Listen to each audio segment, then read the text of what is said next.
ሩሲያ በዩክሬን ጦርነት ኬንያውያኖችን ላለመመልመል መስማማቷን የኬንያ ውጭ ጉዳይ ሚኒስትር ገለጹ። በሞስኮ ካደረጉት ውይይት በኋላ ከሩሲያው አቻቸው ሰርጌይ ላቭሮቭ ጎን ሆነው መግለጫ የሰጡት ሙሳሊያ ሁለቱም ወገኖች ከኬንያውያን በሩሲያ የመከላከያ ሚኒስትር በኩል እንደማይመለመሉ መስማማታቸውን አስታውቀዋል። ከእንግዲህ ለመመዝገብ ብቁ አይሆንም ብለዋል። ላቭሮቭ በስምምነት ዙሪያ አስተያየት ባይሰጡም ሁለቱ የውጭ ሀገራት ተዋጊዎች የሩሲያ ሕግን ሙሉ በሙሉ በመቀበል በፈቃዳቸው መቀላቀላቸውን አበክረው ተናግረዋል። የካቲት ላይ የወጣው የኬንያ የሰለላ ሪፖርት ከ1000 በላይ የአገሪቱ ዜጎች ዩክሬን ውስጥ ለሩሲያ ለመዋጋት መሰለፋቸውን አጋልጠዋል።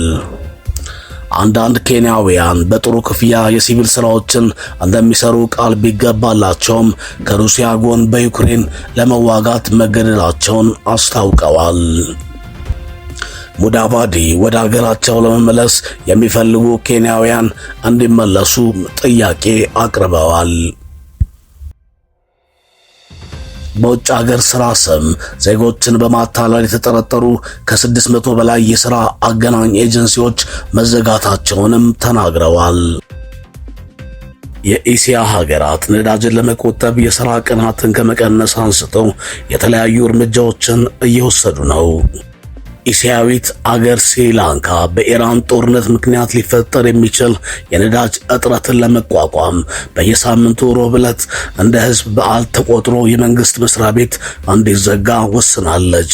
ሞተር ሳይክል አሽከርካሪዎች ምን ያህል ነዳጅ መግዛት እንደሚችሉም የሚወስን የራሽን ካርድ እንዲሰጣቸው ተደርጓል።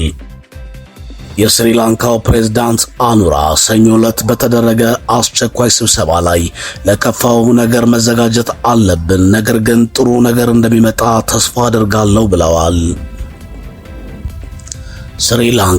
ስሪላንካ ይህንን እርምጃ የወሰደችው በየቀኑ በሚሊዮን የሚቆጠር በርሜል ነዳጅ የሚተላለፍበት የሆርሙዝ ወሽመጥ መዘጋቱን ተከትሎ ሌሎች የእስያ ሀገራት የቁጠባ ውሳኔዎችን ካሳለፉ በኋላ ነው ተብሏል።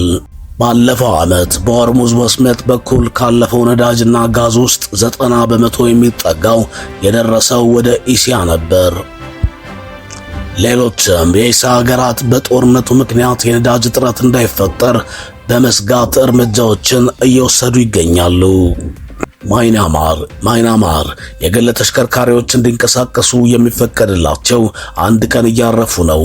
በየትኛው ቀን የትኛው ተሽከርካሪ ይንቀሳቀሳል የሚለው የሚወሰነው በሰሌዳ ቁጥራቸው ነው ተብሏል። ባንግላዴሽ ነዳጅና ኤሌክትሪክን ለመቆጠብ ሲባል እስከ ኢድ አልፈጥር ድረስ ዩኒቨርሲቲዎች ተዘግተዋል። መላ ሀገሪቱ መብራት የሚጠፋባቸው ቀኖችም እንደሚኖሩ ተገልጿል። ፊሊፒንስ የመንግስት ሰራተኛ ቢያንስ በሳምንት አንድ ቀን ከቤታቸው እንዲሰሩ ታዘዋል። የሀገሪቱ ፕሬዝዳንት ፈርዲናንድ የመንግስት መስሪያ ቤት ወሳኝ ያልሆኑ ጉዞዎችን እንዳያደርጉ ከልክለዋል።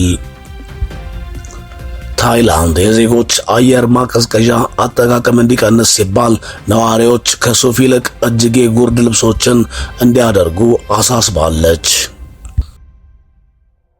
ቪየትናም ነዳጅ መቆጠብ እንዲቻል ዜጎች ይበልጥ ቤታቸው መዋል እንዲያዘወትሩ በአጽንኦት አሳስባለች።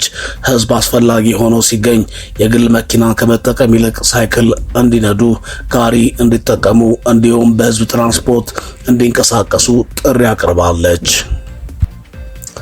ፕሬዝዳንት ትራምፕ በሆርሙዝ ሰርጥ ጉዳይ ለማገዝ ጉጉት አልታየባቸውም ያላቸውን አገራት ወቀሱ።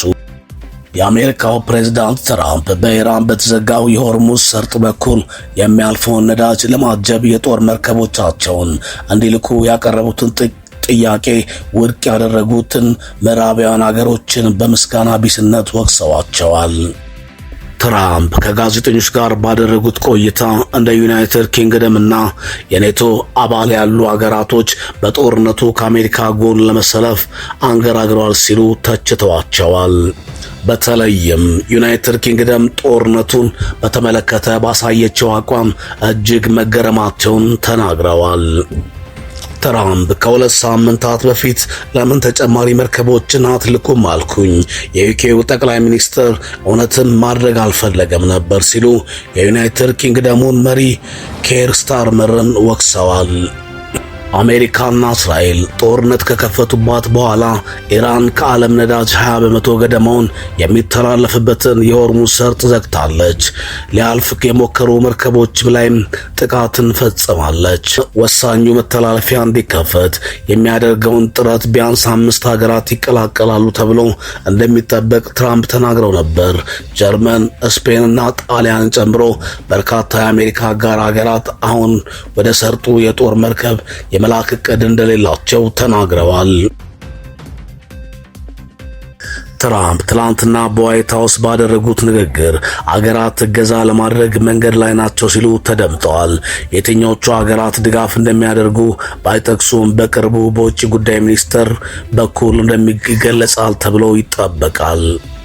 ኢትዮ አጫጭር ዜናን ሰብስክራይብ በማድረግ ቤተሰብ እንዲሆኑ በክብር ጠየቅናቸው። ኢትዮ አጫጭር ዜና